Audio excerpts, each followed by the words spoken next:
During the classical thermal theory of Indian monsoon, we have learned that according to Halley, monsoon is a gigantic scale modification of sea breeze and land breeze. But what is this sea breeze and land breeze we will study in this lecture. Hello everyone, मेरा नाम है Rishikesh Dubey. Today we will study about the very famous local wind pattern in coastal areas, that is sea breeze and land breeze. अगर हमें किसी को समझाना हो layman terms में कि सी ब्रीज और लैंड ब्रीज क्या है, तो हम उसे बहुत ही आसानी से बता सकते हैं कि वाटर बॉडीज़ की तरफ से चलने वाली हवाएं जो कि लैंड की तरफ जाती हैं उसे सी ब्रीज कहते हैं, जबकि लैंड की तरफ से चलने वाली ऐसी हवाएं वाटर बॉडीज़ की तरफ जो जाती हों उसे लैंड ब्रीज कहते हैं. इट्स बेसिकली जहाँ से वो हवाएं चल रही हैं वहाँ से उसका नाम दिया जाता है. Now what is sea breeze and land breeze, अगर इसे जोग्राफिकल टर्म्स में हमें समझना हो, then it is a diurnal और daily cycle of local winds that occurs in response to the differential heating of land and water. Land and water के जो specific heat और जो हीटिंग कैपेसिटी होती है वो डिफरेंट होती है. उनके इसी हीटिंग कैपेसिटी में डिफरेंस की वजह से जो डेली बेसिस पर लोकल विंड्स क्रिएट होती हैं वही कॉज करती हैं लैंड ब्रीज और सी ब्रीज के फॉर्मेशन का. ये एक तरह की लोकल विंड्स होती हैं. लोकल विंड्स का मतलब होता है एक ऐसी विंड्स जो कि किसी पर्टिकुलर स्पेसिफिक जोग्राफिकल एरिया में किसी पर्टिकुलर स्पेसिफिक टाइम के लिए ही केवल पैदा होती हूँ. इस चीज़ को लोकल विंड्स कहते हैं. लोकल विंड्स अक्सर लोकल टोपोग्राफी, उनकी टेरेन, उनके land water difference in heating and cooling की वजह से जनरेट होती हैं.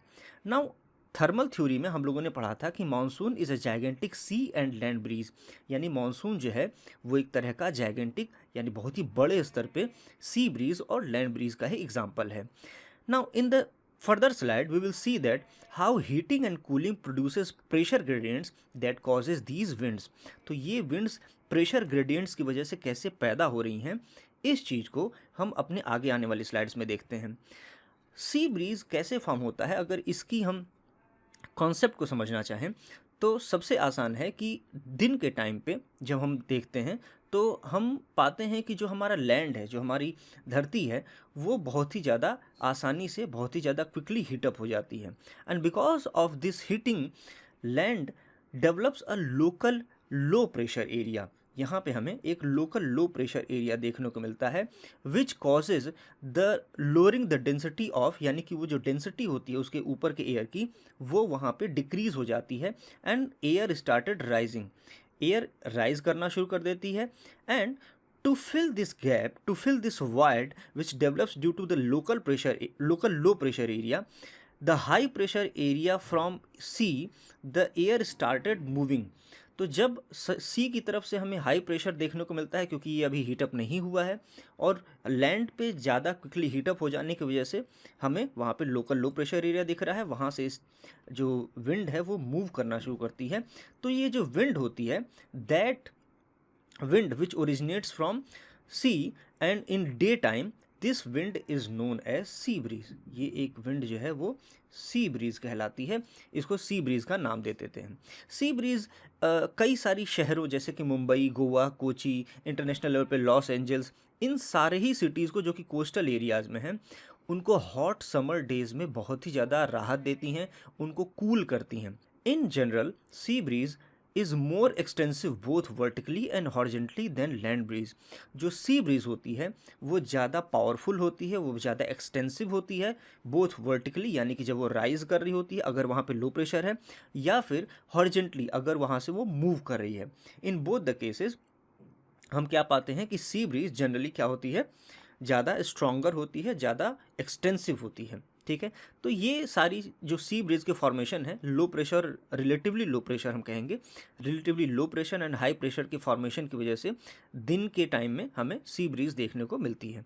Now moving to the next topic कि आखिर ये सी ब्रीज फॉर्म कैसे होता है, हाउ इट वर्क्स, ये काम कैसे करता है, ये फॉर्म कैसे होता है, इसकी बात करें तो हम पाएंगे कि सी ब्रीज की जो स्ट्रेंथ होती है वो प्रोपोर्शनल होती है, या sea breeze in case land breeze की भी जो स्ट्रेंथ होती है वो प्रोपोर्शनल होती है टेम्परेचर ग्रेडियंट के. नाउ ये टर्म प्रेशर ग्रेडियंट और टेम्परेचर ग्रेडियंट इससे पहले भी आया था पहली स्लाइड में. अगर हम ग्रेडियंट्स की बात करें, जो सबसे पहले हम बात करें ग्रेडियंट्स की, तो ये एक क्वांटिटी होती है, सम क्वांटिटी, लेट से सम टेम्परेचर है या वो प्रेशर है। If it changes with distance, अगर वो डिस्टेंस के साथ वो चेंज हो रहा है, if it changes with distance, यानी कि प्रेशर जो है वो यहाँ पे काफ़ी ज़्यादा है और यहाँ पे काफ़ी रिलेटिवली कम है, और डिस्टेंस के वाइज यहाँ पे प्रेशर जो है वो लगातार कम होता जा रहा है, डिक्रीजेज, तो हम क्या कहेंगे, this is a pressure gradient. ये एक तरह से प्रेशर ग्रेडियंट का बिहेवियर है या उसका नेचर है। तो अगर कोई क्वांटिटी डिस्टेंस के बेसिस पे वेरी कर रही है, चेंज कर रही है अपने वेरिएबल्स को, तो फिर वो कहलाती है प्रेशर ग्रेडियंट, उसके आगे ग्रेडियंट लगता है। और अगर वो प्रेशर चेंज कर रही है then it is pressure gradient, अगर वो टेम्परेचर चेंज कर रही है then it is temperature gradient. तो ये क्या है कि सी ब्रीज और land breeze is proportional to the temperature gradient, यानी वो अपने टेम्परेचर ग्रेडियंट के प्रोपोर्शनल होती है, because this system is thermally induced. ये जो सिस्टम है, ये पूरा जो लैंड ब्रीज और सी ब्रीज का जो सेटअप है वो थर्मली इंड्यूस्ड होता है, यानी कि अगर इसमें हीटिंग ना हो, सोलर इंसुलेशन ना हो, तो हमें ये जो सिस्टम है वो सेटअप होता हुआ नहीं दिखेगा। Now the pressure gradient force drives air from high pressure to low pressure areas.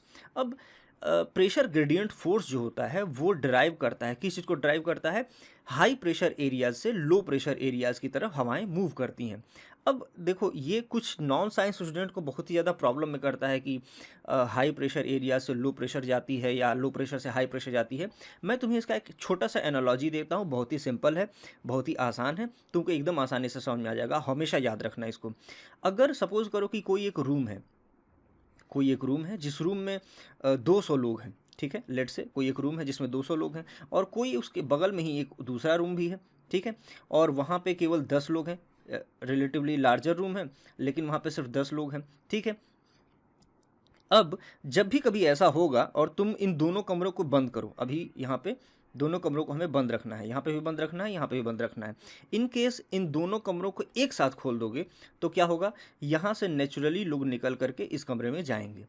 This is something you need to understand that always जब डेंसिटी ज़्यादा होती है तो लोअर डेंसिटी की तरफ पार्टिकल्स मूव करते हैं, which happens with the behaviour of human also, कि जब भी कभी एक कमरे में 200 लोगों को बंद कर दो और एक कमरे में 10 ही लोगों को बंद करो और दोनों की गेट को एक साथ खोल दो, तो क्या होगा, नेचुरली लोग जिस कमरे में ज़्यादा लोग हैं वहाँ से दूसरे कमरे में पास करेंगे, which further means that high pressure से लो प्रेशर की तरफ हमेशा मूवमेंट हमें देखने को मिलता है।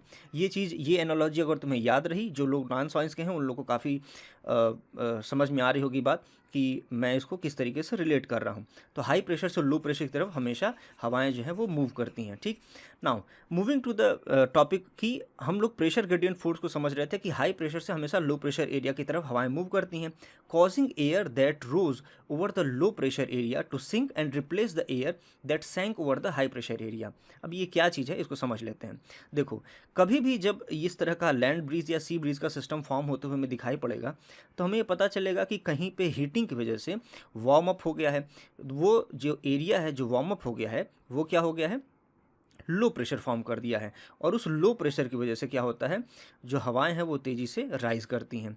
और इसी तरह किसी दूसरे एरिया में जहाँ पे कि रिलेटिवली कूलर टेम्परेचर है वहाँ पे हाई प्रेशर एरिया डेवलप हो जाता है ऑन सरफेस ऑफ लैंड, ऐसा मैं कह रहा हूँ, वहाँ पे हाई प्रेशर एरिया डेवलप हो जाता है और जिसकी वजह से वहाँ पे एयर जो है वो सिंक करना शुरू कर देती है, ठीक है, कहीं से भी आसपास से आकर के सिंक करना शुरू कर देती है। और अगर इस तरह की साइकिल कोई डेवलप हो जाए देन ये चीज़ अगर लैंड और वाटर बॉडीज़ के बीच में होती है तो इसे लैंड ब्रीज और सी ब्रीज का नाम देते हैं, लैंड ब्रीज या सी ब्रीज का नाम देते हैं। अगर दिन में चलती है तो फिर वो सी ब्रीज होती है क्योंकि लैंड की हीटिंग जल्दी हो जाती है, काफ़ी तेज़ी से हो जाती है। अगर वहीं पे वो रात का वक्त होता है तो पानी अभी भी जो है वो रिलेटिवली ज़्यादा गर्म है लेकिन लैंड अपनी जो हीट है वो जल्दी क्विकली गिव अप कर देती है, वो क्विकली उसको बाहर कर देती है, जिसकी वजह से कोल्ड होकर के वहाँ पे हाई प्रेशर का फॉर्मेशन करते हैं। ये बेसिक फंक्शन है, सिर्फ दिन और रात का फ़र्क होता रहता है, बाकी पूरा फंक्शन, ये पूरी साइकिल जो है वो रिपीट होती रहती है। नाउ अब लैंड ब्रीज कैसे, अगर ये सिस्टम समझ लिया होगा तो आई होप कि तुम्हें लैंड ब्रीज बहुत ही आसानी से समझ में आ जाएगा. Now how land breeze are form, sometimes in the evening hours the surface low over the land and weakens and becomes high. यानी कि ये हाई प्रेशर का एरिया जो है वो बन जाता है कहाँ पे, ये जो लोकल सरफेस एरिया है जहाँ पे लैंड हमें देखने को मिल रहा है, यहाँ पे हमें हाई प्रेशर देखने को मिल जाता है.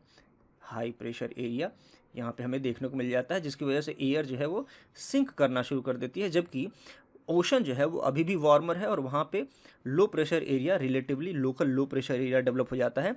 और मैंने बताया था हाई प्रेशर से लो प्रेशर की तरफ हवाएं जाती हैं, विच फर्दर मीन्स दैट कि इधर से इधर हवाएं जा रही हैं और इसके बाद वो राइज करती हैं. अब ये बेंड क्यों करती हैं ये मैं तुम्हें बता चुका हूँ मानसून वाले चैप्टर में भी, हालांकि मैं फिर से बता देता हूँ. It is because of tropopause, क्योंकि जितने भी वेदर फिनोमेना होते हैं वो सारे के सारे ट्रोपोपॉज के नीचे होते हैं, ट्रोपोस्फियर में होते हैं. स्ट्रेटोस्फियर में कोई भी वेदर फिनोमेना हमें देखने को नहीं मिलता है. Now at night the land and the air above is cool to a lower temperature than the water body and the air above, particularly if there isn't much cold cloud cover. तो अगर वहाँ पे कोई cloud cover नहीं है और temperature जो land का है वो लो है, तो फिर जो एयर है वो सिंक करती है और वहाँ पे रिलेटिवली कूल एयर जो है लैंड सरफेस पे सिंक करती है, induces surface high pressure area, जो कि मैंने एक्सप्लेन कर दिया. Consequently the pressure builds higher over the land and air flows out towards the lower pressure area over the water, creating a land breeze. तो ये एक लैंड ब्रीज का formation होता है इस तरीके से. ये जो सरफेस पे वेव चलती है, सरफेस पे जो विंड चलती है, ये एक तरह की लैंड ब्रीज का फॉर्मेशन करती है. Land breeze circulating strengthen through the night begins to weaken at the sunrise. जब वो रात आती है, जैसे जैसे धीमे धीमे शाम होती है और रात होती है, तो लैंड ब्रीज जो है वो स्ट्रेंथन होती है, उसका सर्कुलेशन ज़्यादा तेज हो जाता है, जबकि अर्ली मॉर्निंग तक ये रहता है. जबकि अगर हम सी ब्रीज की बात करें तो ये मॉर्निंग में स्ट्रेंथन होना शुरू होता है और आफ्टरनून में काफ़ी ज़्यादा हो जाता है. ठीक है, तो ये लैंड ब्रीज और सी ब्रीज के बारे में हम लोगों ने देख लिया. ना अब इसके एप्लीकेशन के बारे में देख लेते हैं. अगर एप्लीकेशन की बात करें तो सेल बोट्स जो हैं वो हज़ारों सालों से, सेल बोट्स यानी कि ऐसी पतवार वाली नाव जो कि मछली मारने के लिए मछुआरे इस्तेमाल करते हैं, तो जो पतवार वाली नाव होती है वो हज़ारों सालों से वो क्या करते हैं, वो अर्ली मॉर्निंग जबकि लैंड ब्रीज अभी थोड़ी थोड़ी चल ही रही होती है, उसके सहारे से वो समंदर में जाते हैं मछली मारने के लिए. और फिर जब आफ्टरनून यानी शाम का वक्त हो रहा होता है, जब सी ब्रीज धीमे धीमे चलना शुरू करती है, उसी के साथ वो वापस आ जाते हैं. तो उनको काफ़ी मदद हो जाती है, वो पूरे दिन जा करके मछली मार करके फिर वो वापस आ जाते हैं. Now air pollution effect, air pollution का इफेक्ट क्या होता है, क्योंकि मुंबई और दिल्ली इन दोनों में अंतर क्या है, मुंबई जो है वो कोस्टल के पास है, कोस्टल एरियाज़ के पास है, और जबकि दिल्ली जो है वो कॉन्टिनेंट के अंदर है, वो बहुत ज़्यादा सी के बहुत ज़्यादा नज़दीक में नहीं है. तो दोनों में अंतर क्या हो जाता है, मुंबई थोड़ा ज़्यादा पोल्यूशन भी करेगी तो शायद उसके लिए चल जाएगा, मतलब करना नहीं चाहिए, बट अगर वो ज़्यादा पोल्यूशन रिलेटिवली टू दिल्ली करेगी तो भी चल जाएगा. क्यों, क्योंकि इस सी ब्रीज और लैंड ब्रीज की वजह से वहाँ का एटमॉस्फेयर जो है वो डेली सर्कुलेशन वहाँ पे होता रहता है, चलता रहता है, तो वो क्लीन होती रहती है वहाँ की एटमॉस्फेयर, वहाँ की एयर पॉल्यूटेंट्स वहाँ के रिमूव होते रहते हैं. लेकिन दिल्ली में ऐसा नहीं हो पाता है. Now land breeze and sea breeze are one of the reason कि दिल्ली में एयर पोल्यूशन ज़्यादा होता है, मुंबई में एयर पोल्यूशन रिलेटिवली कम दिखाई पड़ता है, ऐसा. नाउ कूलिंग इफेक्ट की बात करें तो जो सी ब्रीज होती है वो हेल्प करती है बहुत ही ज़्यादा जो कोस्टल सिटीज़ हैं, कोस्टल एरियाज़ हैं, उनको कूल करने में. ये इफेक्ट जो है वो पर्टिकुलरली बेनिफिशियल होता है कोस्टल एरियाज़ की सिटीज़ के लिए, और वहाँ के टेम्परेचर को ये 5 डिग्री से लेकर के 9 डिग्री सेल्सियस तक ड्रॉप कर देता है. ये बहुत ही ज़्यादा राहत देने वाला विंड होती है, ब्रीज होती है. इसीलिए कई बार तुम देखते होगे कि जो एरियाज़ सिटीज़ के किनारे हैं, जैसे कि मुंबई, गोवा, इन सब जगहों पे तुम्हें ज़्यादा गर्मी या ज़्यादा ठंड देखने को नहीं मिलती है, बिकॉज टेम्परेचर वहाँ पे बहुत ही ज़्यादा मॉडरेट होकर के चलता है सी ब्रीज और लैंड ब्रीज की वजह से. इनफैक्ट इन सारी चीज़ों के अलावा एग्रीकल्चर में, सर्फिंग में, सेलिंग में, काइट बोर्डिंग में, इन सारी चीज़ों में भी जो सी ब्रीज और लैंड ब्रीज का इस्तेमाल जो है वो हमें देखने को मिलता है. तो ये था सी ब्रीज और लैंड ब्रीज. आई होप तुम्हें ये सारे जो कॉन्सेप्ट्स हैं वो समझ में आए होंगे. Thank you very much. That's all from my side. Bye.